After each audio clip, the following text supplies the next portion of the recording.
I'm back once again. Did you miss me?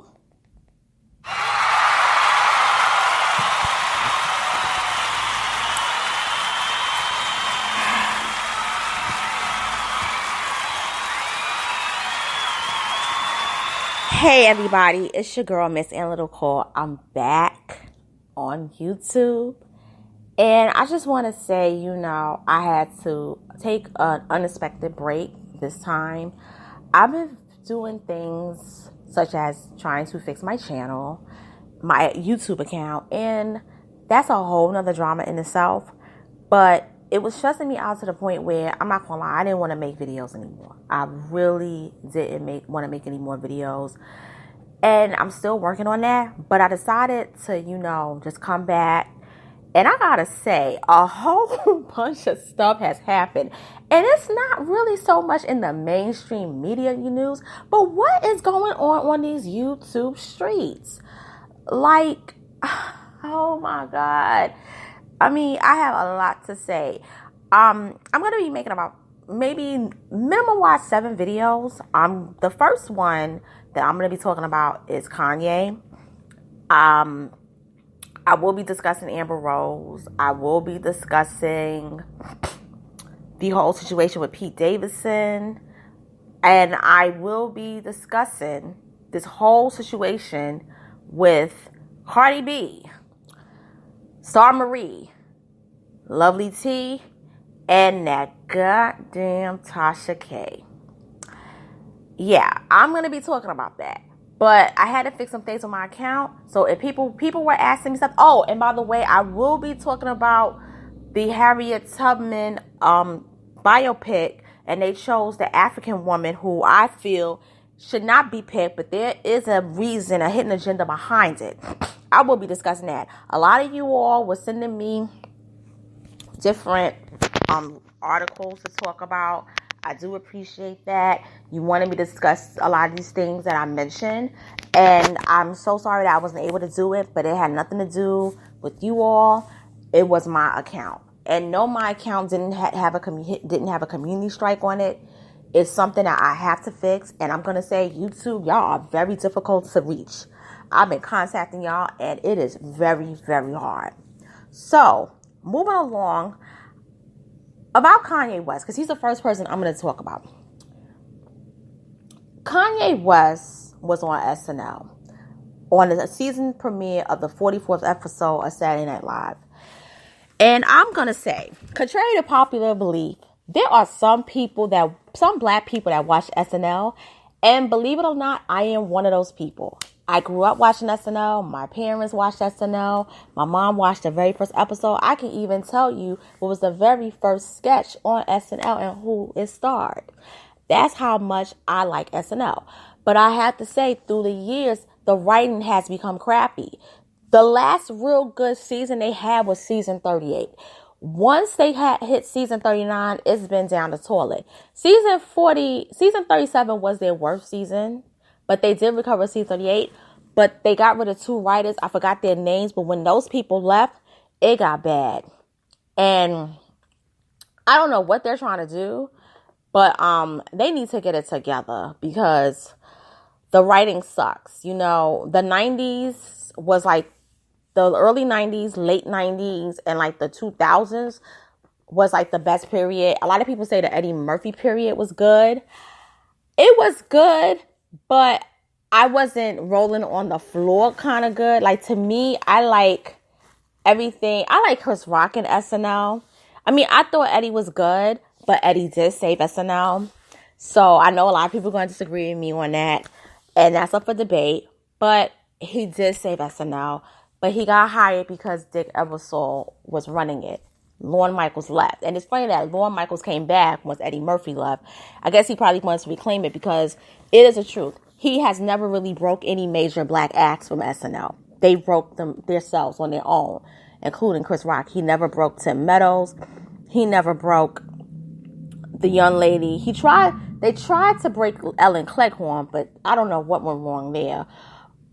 Who else? All the other black acts, they actually quit because he wanted them in a dress. Eddie Murphy never wore a dress when he was on SNL with Dick Ebersol. He didn't wear dresses until he did the Nutty Professor. So, and Jay Farrow, he saw what the program was, and he had dodged.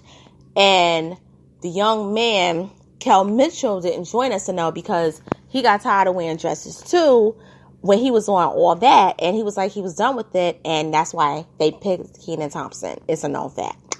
So, moving along once again, Kanye West was on SNL. And he was the musical guest. And he performed songs from the Yandi album, which is inspired by Mahatma Gandhi and himself. You know, Kanye does have a messiah complex. We have to talk about that. He does have it. But we also have to tell the truth that he is a musical icon in the rap genre. Now, everything was normal. Everything was normal in the world of SNL. He performed his song with Little Pump, and the great comedian Adele Givens was in the background doing her set. Then he performed with Tiana Taylor. And, I mean, the song was pretty hot from what I saw. And then they got back to the regular programming, which is, you know, doing more sketches. And then we get to the closing credits. Now, for people who are fans of SNL like myself, you know that the season premiere episode and the season finale episode, the credits always run the longest on those two episodes, with the exception of the Christmas specials. That's when they run long as well. But those 3 episodes, the first season episode and the last season episode, the credits run long. So you can have people talking, giving speeches. It's not something that is out of the norm. But what was that he wore the Make America Great Again hat. Now, when he wore the hat and he made the speech and talked about, you know, the Democrats are, you know, destroying families, and then he talked about Donald Trump, he was also booed. Now, the whole cast was just about on the stage. And he said this hat represents good, and America will become whole again. And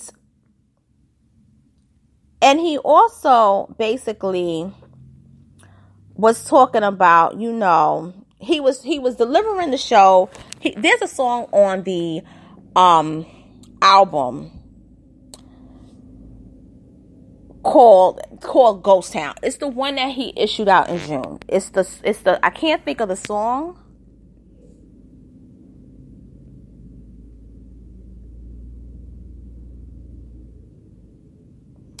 I can't think of the song, but I can't think of the album, but the song is Ghost Town. The name of the album is very long. It's very long, but the Ghost Town song is very, very, very good. I love that song. It's a gospel-inspired tune. And basically, to be fair, Kanye was speaking about Donald Trump, and he was saying, you know, I don't like the way y'all treat this man. Sometimes y'all just go too hard. Y'all be on that man's neck too hard, and y'all just be going at him, and sometimes he don't be even saying anything. And that's when a lot of the cast members started walking off. And then he commanded the musicians in his band to start playing Ghost Town, the instrumental. Also, Kid Cudi was on stage. Now, I found it interesting that Tiana Taylor was nowhere to be found. I don't know if she left early or she didn't want to be part of that, associated with it. Because, you know, she's from New York. She's from Harlem. But anyway, the right side was part of it. But the left side, like Colin Jost, Michael Shea, the guy, Pete Davidson, who I'm going to talk about, they bounced. They was like, they wasn't feeling it. Because he was talking about how the Democratic Party is breaking up families. He was talking about, he's preaching a message of love, all this stuff. And I'm going to say something. A couple of weeks prior to that, he was on a radio station in Chicago. And this man had apologized for wearing the Make America Great Again hat. And, you know, for saying that slavery is a choice. And he broke down and cried. And some black people forgave him. A lot of black people didn't. But then he went on SNL and he mentioned support once again for Donald Trump. And I'm going to say this, and I'm going to be very frank about this. Kanye West, I love the old Kanye West from the 2000s. I bought every album that he ever recorded. I even had songs that I downloaded on as my ringtone. But Kanye West is hurting because of how he was treated by Obama. What a lot of people don't understand is that Kanye West was one of the first celebrities to donate to Obama's presidential campaign. He along with his mom. Also, what a lot of people don't know is that Kanye was very familiar with Obama because he is from Chicago. But when the incident happened at the MTV Awards back in 2009, Obama called Kanye a jackass. And he wouldn't invite him into the White House. But he invited Jay-Z and Beyonce. And they weren't familiar with Obama like Kanye was. And Kanye always felt slighted. And Kanye always had a hate for that. And then his mom passed away, so he didn't have that support. And he thought he had that support with Jay-Z. But we all found out through him that Jay-Z threw him under the bus. And when he was exposing them on that tour he had back in 2016, all of a sudden he went to the mental institution, and all of a sudden he came back different. And I believe something was done to him. And I do believe he was telling the truth on a lot of stuff. But he announced that he was supporting Trump. And he mentioned that Obama couldn't be great because he couldn't be a black himself, which was a black man. He wasn't rocking with the Clintons. And I do believe that I'm not a fan of Trump at all. And I would never support Trump because I know about Trump going back to the Jogger 5. Kanye doesn't know that Trump. He likes Trump as a celebrity because all the rappers idolized him at one time.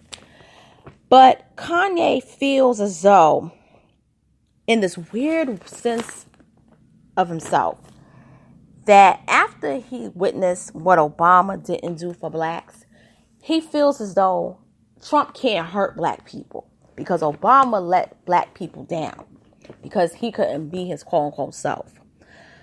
He wants to have that relationship with the president because he wasn't able to have it with Obama. And in a weird way of thinking, he doesn't view that Trump is our enemy.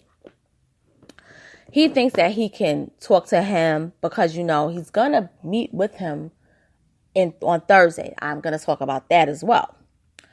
And he feels that he can be sort of an ambassador to hip hop, bridge that gap between the youth and the president and build that coalition in his unusual thinking. Now, his wife, I have to commend her. She was able to have a prisoner have their sentence reduced to clemency for drug dealing. Like, she did do what she did. The lady admitted it, but the prison sentence was really too harsh. And that prison sentence came under the Clintons. It didn't come under the Bushes. It came under the Clintons. Remember that whole law of 1994? Right. So there's this weird thing where Trump is listening to them, but Obama wasn't trying to free black people. It's this weird thing going on with them. And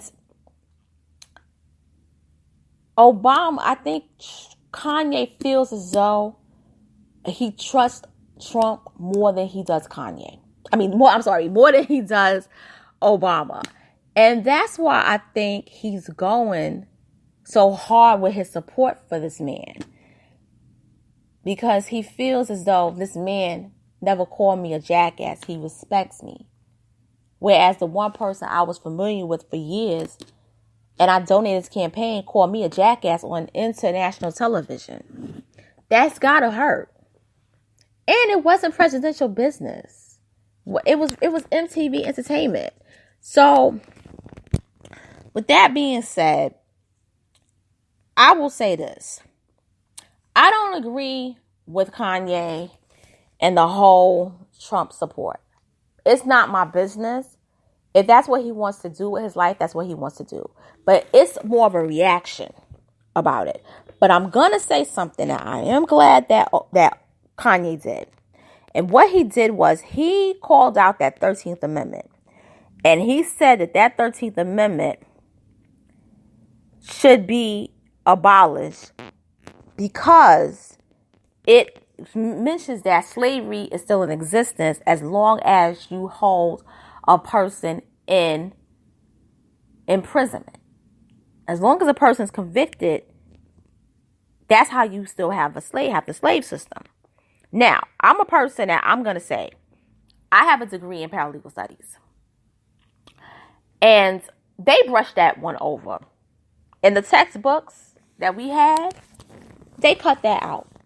I had to go deep in to find that, and I found it. And it is the truth. It's there. The only time it's not abolished, slavery is not abolished, because if you are a prisoner, you are a slave to the American justice system. Criminal justice system. You're a slave. So Kanye wants that done. He wants that abolished. He wants that amended. But you can't amend, you have to amend that amendment. You understand? So it's going to be interesting what plays out, because this is the mid-elections. And Kanye is going to visit Trump. And I'm going to talk about that visit when it happens in the next couple of days. But stay tuned, because I will be talking about Pete Davidson. And I want everybody to share the video. I want everybody to make comments. My channel is growing. Got to tweak some things. But on that note, thank you for listening and have a wonderful day.